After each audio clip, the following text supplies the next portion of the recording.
We back again, episode 4, the Cassie podcast. Thank you for tuning in. If you're listening on Spotify or Apple Podcasts, or you're watching on YouTube, we appreciate you.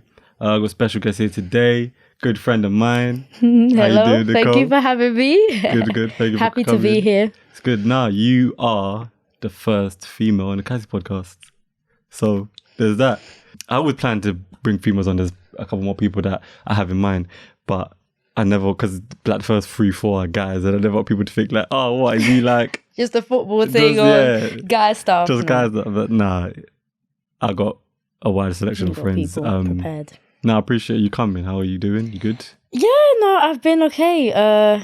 It's been, I don't want to say busy couple of days, but it's just been whatever. I don't know, but I think we're going on lockdown soon again, so I want to get back into work mode and trying to read and uni and how things are union, that obviously, because this is an experience do you for know everyone. what, like the other week I actually studied and I was so proud of myself, like, oh, I read like 15 pages because that's big for me.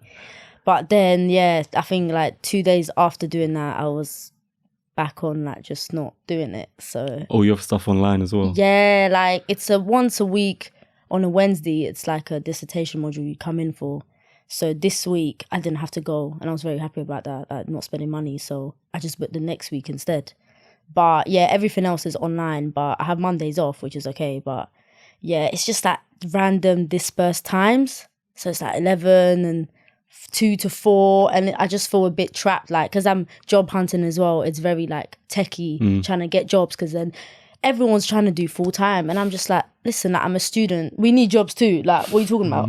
So especially with what I want to do, it's like school, kids, and you're needed there for like the full day. And it's like, I can't be there from 11. Like I have lectures at 11. Like, but at least I have no 9 a.m.s this year. So I'm quite happy about that because, That's the only, actually, even because I'm on a sports course, I have a couple with the tier 3 stuff, and our uni just said even people that have to do practicals, when I cut that out. So even my practicals, I haven't even been going in, but it was on 9 a.m. So yeah, how's your dissertation stuff coming along, research project? So yeah, slowly I've actually done ethics literally yesterday.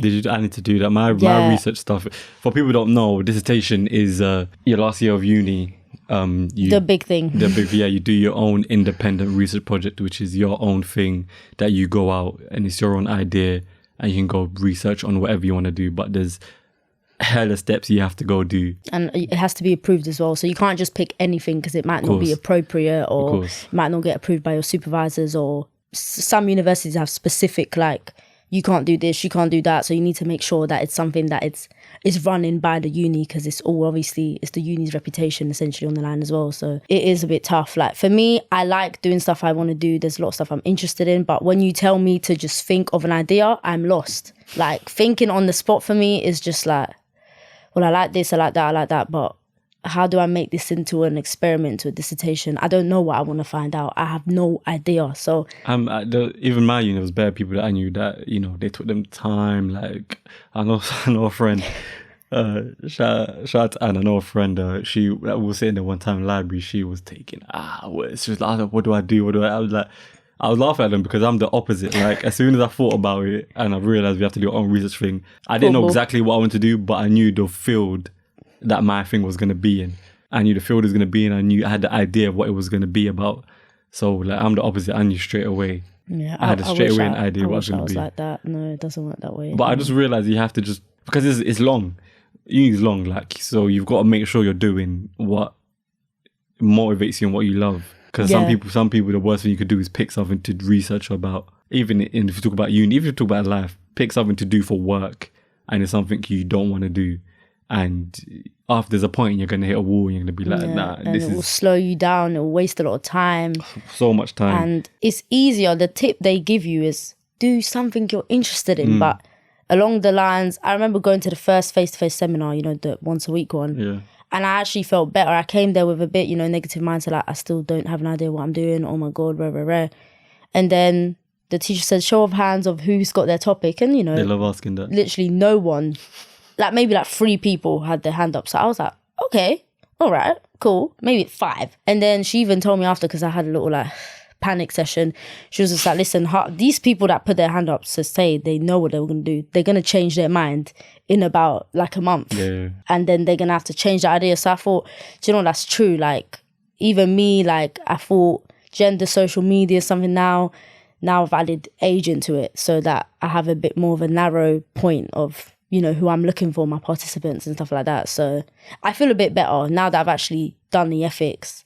Like, I feel like I've taken a step. So now I'm just working on my advertisement and my interview questions. That's probably going to be done this week, next week. You know, I think mine is... We're moving. Slow, but we're moving. I think mine is similar. It's on that wavelength. I think we spoke about it, though, it being qualitative and whatnot. Yeah. No, it has to be. No, numbers, sorry, bye. That math stuff. SPSS, bye. Like, I can't. That's not me. No. Yeah, no, you just got to make sure you find out what you're interested in and what you love to do. It's like...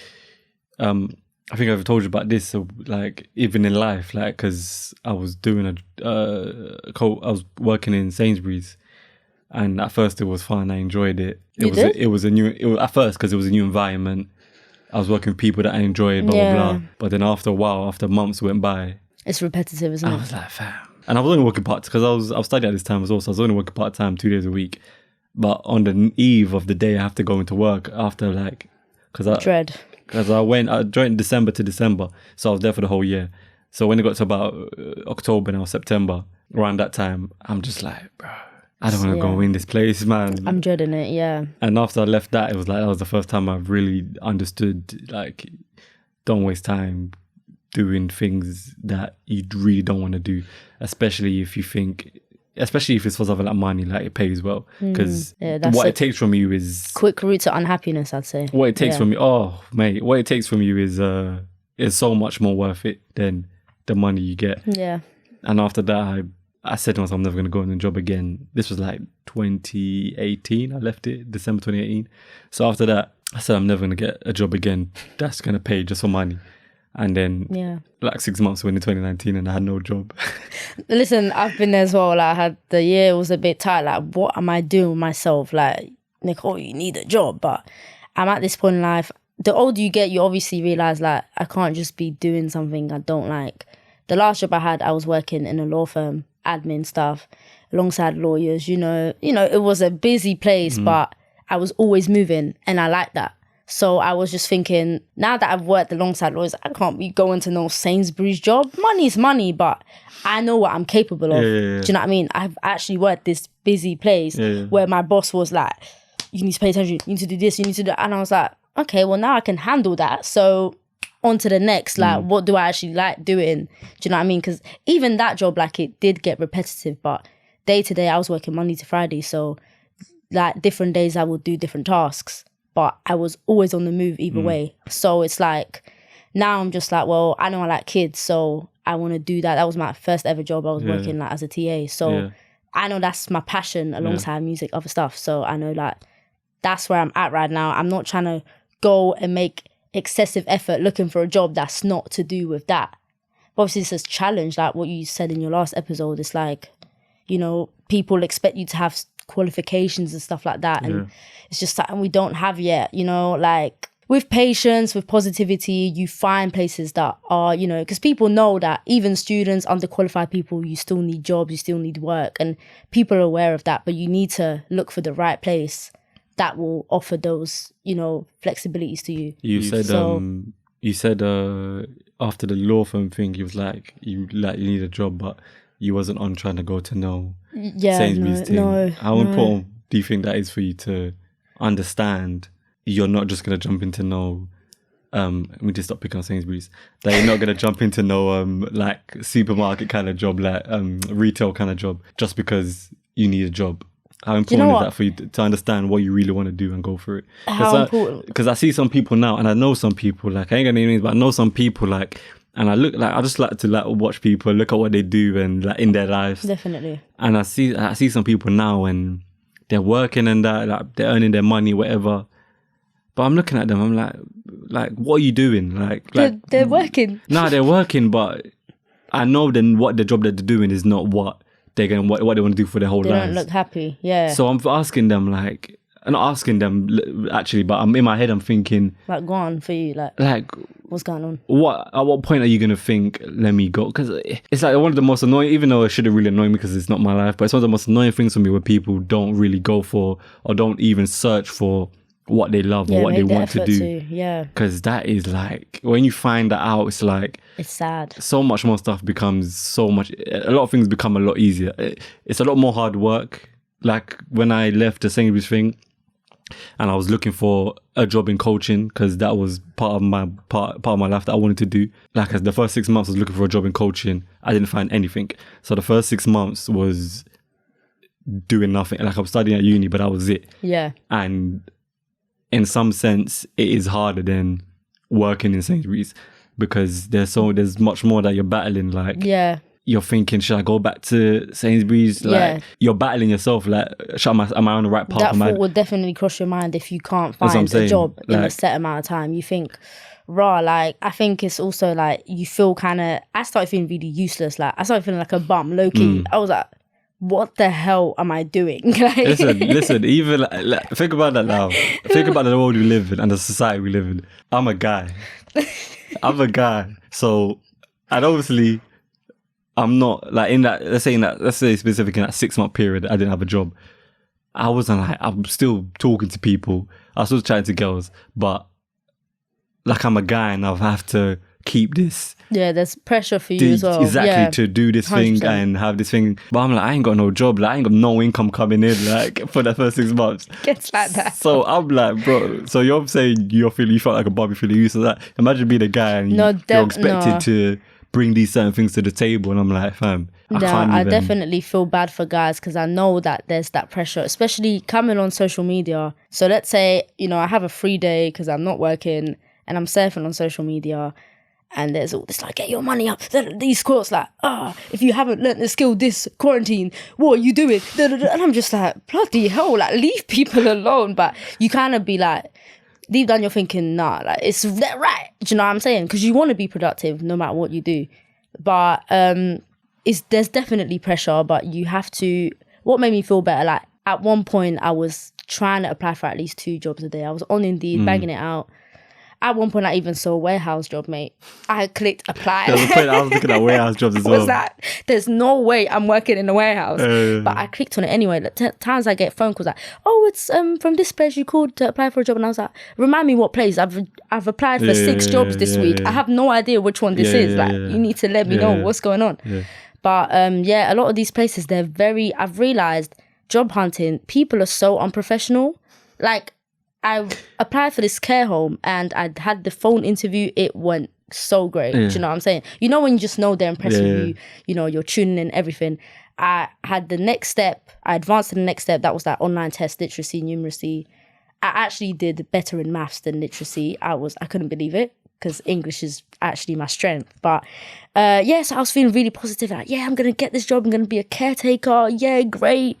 And they got back to me like 3 weeks later after I got 80 and 90% in the exam. So I was like, they can't say no to me. Like, I smashed it. Do you know what I'm saying? 3 weeks later, they're calling me, oh, hi, it's from these people.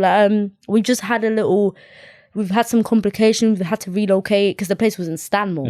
Like, last stop on a Jubilee line. But I was like, I need this money. I don't care. I'll go to North London. I don't care. So then, they called me up. We've had some complications, rare. Are you still open to working with us? I was like, yeah, of course. I was doing other like job hunting, but I'm always keeping my options open. Like, I'm saying yes to everyone. Do you know what I'm saying? So, then, all right. So, are there any requests? I said, can I please, if you're relocating, can I work in like Greenwich Borough? Because that's where I'm from. Like, if you're giving me the option, let me at least work somewhere a bit more local because Stanmore every day is going to be long. So I was like, please, anywhere in Greenwich Borough, I'm open to anywhere, but Greenwich Borough would be great for me. I was like, okay, well, this is going to take like a week to, sort out. We'll get back to you within like a week or so. We'll let you know the arrangements. All right, great. Happy. It's been a month. Where they at? So now it's like, I've had to take other ventures and, keep this thing going. Like, I'm with an agency now, but agencies are slow as well. Like, it's the sort of 2 things. there was one time, like how people can be so unprofessional. There was one time it was a moment where I was looking at warehouse jobs as well. Like because I needed something. Like Yeah. So I went to an interview for this warehouse thing, and it didn't work out anyway because like I'm big on doing things that I need to do for me to like be happy in a sense. Yeah. So, but at the time they're offering me, that means I wouldn't be able to go play football. And straight away I was like, this was obviously after I'd already done an interview. But straight I was thinking, all right, this is not going to work anyway because I'm not going to drop my football to take this job because that's something that makes you happy. Yeah, like I need it. So I'm at the interview now. I come in the interview, nicely dressed and whatnot. I was wearing a proper suit, but suave, I'm doing my thing. And I walk in now, and I walk in this room, and there's about 8 people in this room. And none of them are interviews. Some of them are workers, some of them are colleagues, some of them are like supervisors, and they're in like an office type of space. And there's like 8 of them there, and one of them told me, just take a seat real quick, I'm going to be with you in a minute. I'm like, cool. I'm thinking, they're all going to leave, go back to work and whatever. I'm going to have one-to-one with this lady. She said, all right, come take a seat. I sat on the table. She was like interviewing me. And there was like 7 people just quiet, listening, watching me. I'm looking around like...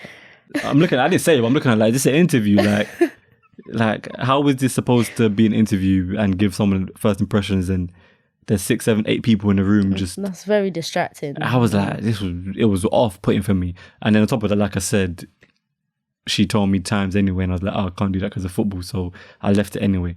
But I was like, yeah, some people can just be like, so like, I know you're doing your job, blah blah blah. You don't have time, but if you're gonna conduct a proper interview, like. One-to-one, but there was like 8 people in the room just sitting there watching me, like behind me, looking, like listening to what I'm saying. Like they're probably gonna copy some of the stuff you say as well. Like, what is this? I was like, this is mad weird. But and the second thing is, you said that you like they relocated to Stanmore, and you was still like, nah. So they said they were relocating somewhere. Yeah. But they gave me an option. I was actually surprised, like, what are the chances that this is going to happen? But I figured, Corona, everything's upside down anyway. So at this point this year, anything can happen. Do you know what I mean? That's what I say to myself every day. But yeah, they said they were relocating. And I just said, they asked me literally like, where would you want to work? Because it's like a branch, like there's different ones. I applied for one in, not Bristol and Brighton. It was so it's...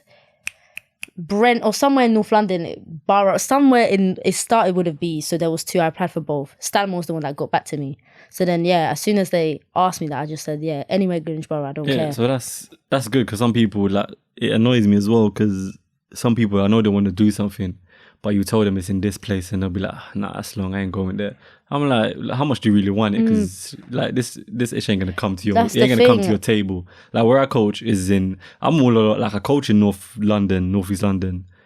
I play football in West London. Another coaching job I had was in East London. Like if it's something I want to do and I need to do it, and I know it's gonna help me on my development on my path to get where I want to be, mate. It can be Ken. If it's the best job for me ever, I'm going to go to Ken. If it pays well, if I'm going to make the money back getting there, then it's calm. And do you know what I mean? It's important for me, for my steps to do what I'm going to do.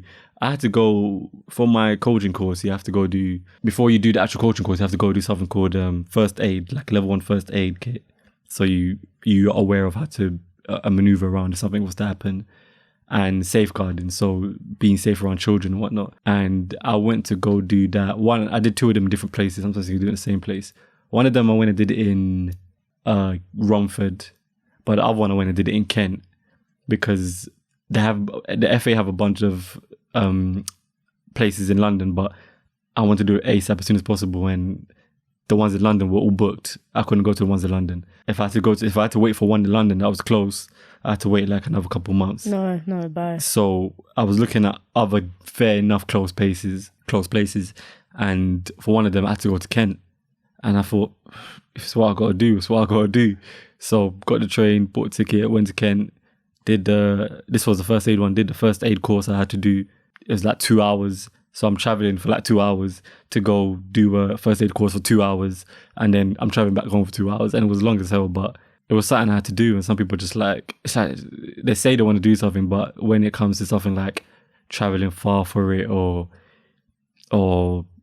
just putting in a bit extra effort for yourself, it's like people get a bit, I can't bother. Personally, I actually don't mind. I think if I can listen to music for a long time on my way there, I'm happy. Like, I don't really mind. So yeah, at this point, besides what you mentioned, like being happy, doing something that's helping you develop and stuff, besides that, I think traveling and all that is a secondary factor. Like, it's not that deep. If you can get there, it's calm. The only thing I will say is that, you know, we're looking for jobs in order to get money. So maybe right now, well, okay, but, you know, we're not, you know what I'm saying? We're trying to get our money up. So when they say, you know, it's this place, then I look on how to get there, train there, change there. And I'm just like, well, is this really going to help my bank, or is this going to just be a cash loss every day for what I'm making? So you need to weigh out, like, okay, how much do you pay? What's going on? If it coincides, then it's an option. But I think, you can't be doing certain things at the agency. Once they call me up, like, we'll have you, rare. Obviously, that was when I was due to go back to Northampton. Yeah. So I was like, if they took me, why am I going to Northampton only to have to look for another job, you know, when I'll pass up a chance there? So that's when I decided to commute. That was actually a motivator for, let me stay in London. Yeah. It's all online anyways. Yeah. What's the point? Rent is a waste of money. I can save up at home and work. But then the agency is that third party, second party. So you're still doing the whole job hunting process anyways. They're just helping you look for the work, which is what I didn't know. So I'm learning new things as I'm on there. Like, you know, they're sending you emails. You've just spent a month asking for all my qualifications. Everything is on there. My file is finally cleared once I get this reference from my law firm that's taken long, right? And it's like, okay, I've told you all my qualifications, and then you're still sending me jobs that you know don't apply to me. And I'm just thinking like, well, why are you wasting my time sending me this stuff when you know, like, do you know what I mean? They make so much hassle, like, tell us you're this, what did you get there? DBS, everything I had to sort, everything I had to spend more money getting some documents. Like, it was like a hassle, but I patterned it because I know that, and this is what I have to do. And then I'm here now, I've got everything you've asked me for, and you're still sending me stuff that is not going to really benefit me.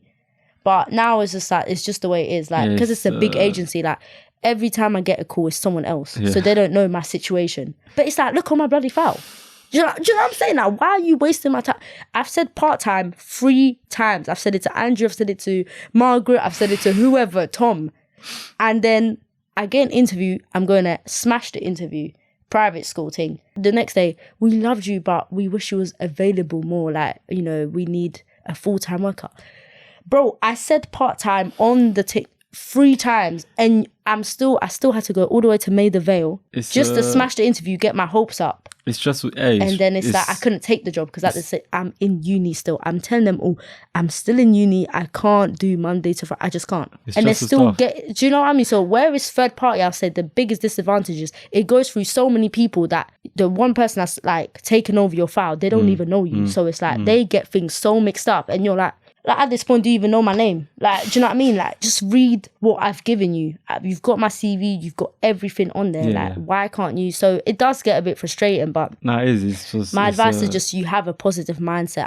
I think it's a choice you make. You can't be negative all the time. I used to get really consumed in my negativity. Like, I'm not gonna get a job. Nothing's gonna happen. I'm shit. I'm this, whatnot. But you know, that's not gonna help you. Like, that doesn't get you nowhere. So I've had loads of friends that told me, listen, like, you experience so much negative stuff because you are negative all the time. And I was like, do you know what? Maybe I am a bit negative. Like, do you know what I'm saying? So now it's like, I'm going to this interview now, had zero research about the school, didn't even look at the website. I'm like, I'm gonna smash this because I know I can talk to people. I know I can, like, even if I'm not really interested, I'm very good at pretending I'm interested. So it's like, I'll do great, and they love me. But obviously now it's another issue of the availability and stuff like that. So it's stressful stuff. It is. I know. You mentioned a couple of times you are an artist. You do music. No, starting out. Tell us about that. Music's always been a thing for you. Yeah. So I literally got into it last May. So it was a thing I've wanted to do since like the beginning of time. I did performing arts in school. I used to be in a choir in secondary school. So I think once you leave secondary school, I think you might be able to relate to this as well. The community, it's like you have to do it on your own kind of thing. So, you know, school offers you after school clubs, the choir, you almost just fall into certain things you like. Like you said, football was just there. So it's a part of it. But once you like branch out and you leave school, that community cohesion feeling, it was lost for me. Do you know what I mean? So I've now picked performing arts in college, so it was okay. Like they was like my little family. I was very comfortable around them. But when it came to like our devised exams and stuff, people would come in as an audience, and I was shook. Like these people, I don't know them. Like it's not like school where everyone in school kind of knows you. Like they know you're in 7LK. Like do you know? It's like who are these are like Peckham Law. These are from this. Like I don't know you people. Like, I don't want to. Do you know what I'm saying? So it was a big confidence thing. So it took me a while to actually get into it properly, just because I didn't know like where to start, and I was very shy in front of people. So I had loads of opportunities, like come my studio, you know, and I was like, all right, yeah, but like I couldn't do it when it came to it. So how did it feel when you finally got in the studio? It felt amazing. Like honestly, so it was uni, and it was the most unexpected thing. Like I went over to my friend's house. I thought we were just gonna chill, movie night, whatever. Then he was like, "Oh, I got a studio here," and I was like, "Here?" Like he had this little flat that he lived in. He's like an exchange student, so he was like, his friends were already there, like 2 of them, and you know his friend was like the technician, like he knew the mixing and everything like that. So he was like, so I met them, introduced me to them, and they was like, "Oh, you want to hit the stew?"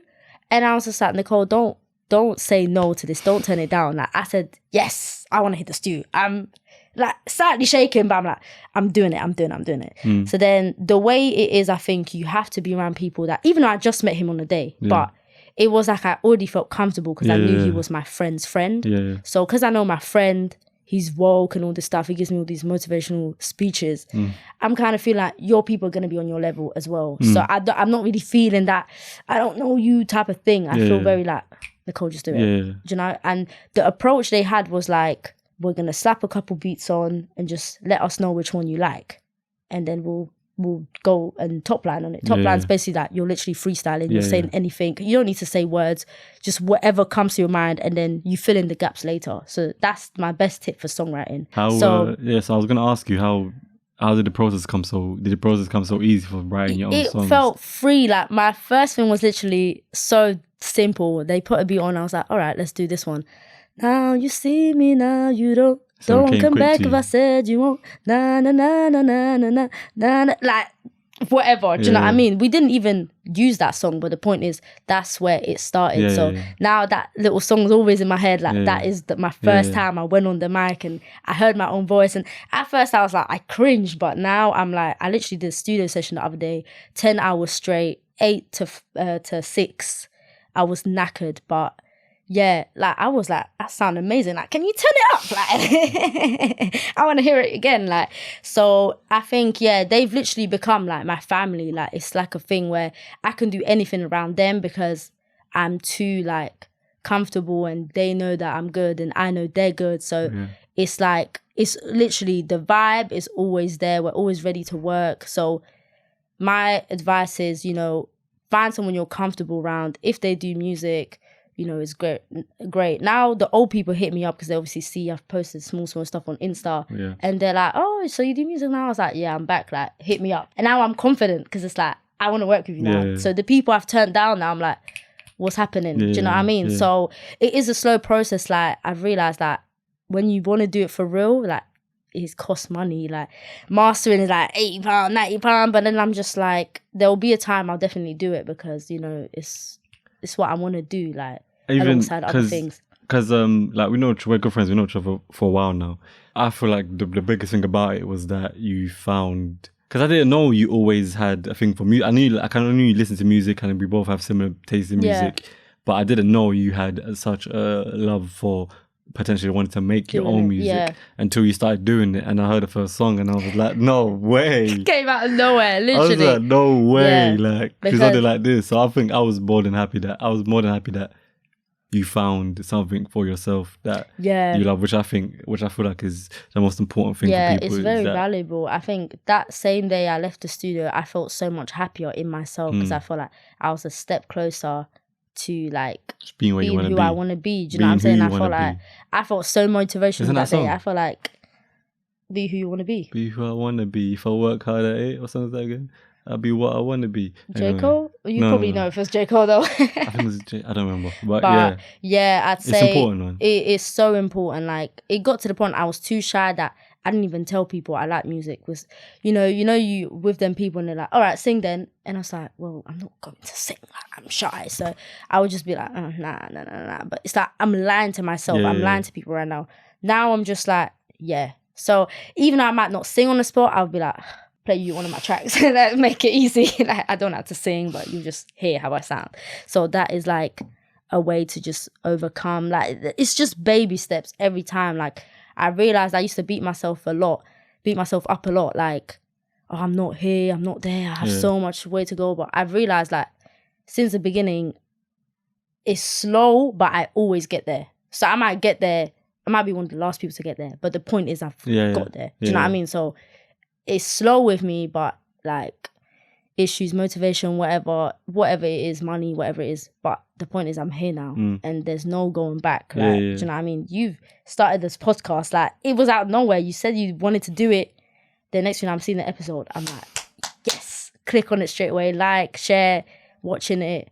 And I'm like, yeah, mate, like, let's keep going. Like, it can't just be a day. And, every day is a battle, I say to myself. Like, it is, especially when you're on a journey of doing what you want to do. Because I spoke about it a little bit in the last episode and I put up something about it on my story. It's a bar that Big Sean has. He says, I quit my job and that's when the real work started. And at first I was like, you quit your job, you're not working, how can real work start? But then I started to think about my own life and like when I quit Sainsbury's, I quit my job. That's literally... Well, I didn't quit, I just left. But no notice, huh? Well, they noticed, but it didn't go down too well. But I quit, so I stopped working at Sainsbury's and I said, cool, like I want to coach. Coaching is something, I want to do a bunch of things like podcasting, it's different to coaching. But coaching is one of the things I want to do. So how do I get into that? So I'm like, cool, I need to go find a coaching job. And that's when I understand the part where that's where the real work starts. Because you're constantly battling. Yeah. And it feels real. Like, you're like, there's that motivation there. Like, I know I want to do this. So, there's times I struggle with a song. So I might leave it for 2 months. But the point is I'm coming back to it. And then one day I said, I'm going to write a banger. I couldn't study. I had no motivation to study. I was like, let me at least be productive doing something. And so I said, let me write a song. I stayed up till 4 a.m. and I didn't stop till I wrote it. It's finished. And people who do jobs right now that they're doing right now just for like it's to pass time or to make money here and there.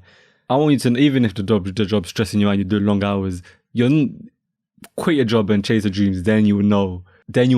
Cool, my job wasn't really that tough because it's just so long because you're constantly battling yourself and how much you really want it. But it's so important. So you said like once you did the music thing, like you couldn't go back. Yeah, there's it no was way, the thing when I said I'm going to do coaching and then I started doing coaching. I said there's no way I'm going to go back to feel like to go back fulfilled. To do something just to do it. Yeah. So now I know, like. Once you've done it, you can't. There's no way you can go back. One piece of advice I'll give though, if you are working a tough job, like obviously plan to quit. Like I tried to plan to quit, but then I was like, nah. Save up. Like if you know that okay, what I really want to do is photography, for example, and money, equipment costs money. If that job that you hate so much at least pays well, give yourself a time scale. Like okay, I'm going to work there for a month. That way I can get this amount of money so I can buy my first camera or something. I want to say just leave if you hate it, but also be smart about what you're doing. Like if you don't want to be at home feeling bummy and that. Nah, I'm on that wave. Just listen, leave. No, me too. I was doing it, but now I'll say, okay, do you know what? Make sure you have something lined up. Then leave. But that was my plan. Yeah, it doesn't go to plan. It doesn't go to plan. They got to a point I was like, nah, I can't do this again. Yeah, no. And I just left. No, to be honest, me as well. I was at one point I was literally doing nothing. So, but now obviously I've learned from certain things, and I'm like, well, it's behind me now, so I don't even care. Like I don't regret anything. Like it's what it is. But I would still say, like music is a big investment. Yeah. Like, so even though I get, my friends bust me, like. It's still like there's gonna be things that you will have to pay for. Make sure that there's something there. If you're getting money now doing something, stack up some cash, then buy more. That's a smart thing to do.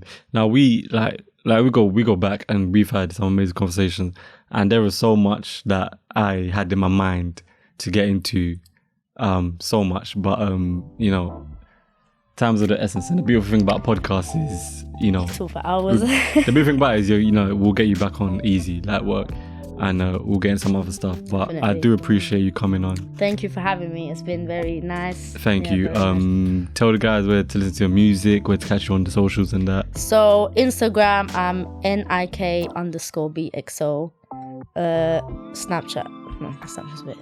Yeah, Instagram. No, just the stuff will be there. So And you got a song out. yeah. So it's Shout just that out. on SoundCloud, but it's on Instagram anyway. Yeah, so yeah. Oh, no, guys you will see find it. there. IGTV stuff, you know. I You'll be on my podcast once I Yeah. get that started. So don't We'll get worry, that started you'll be too. special guest on ours. So I appreciate you coming. Appreciate the listeners. Thank you for tuning in. like, subscribe, Appreciate guys, it. share. All of that. Like, subscribe, YouTube, Instagram, Twitter. And yeah, I won't keep you any longer. Have a good day. Have a good morning. Have a good night. And stay safe. Stay Stay sweet. safe, guys. Stay street. Good. I love that stay safe, stay sweet, stay street thing. Honestly. We good.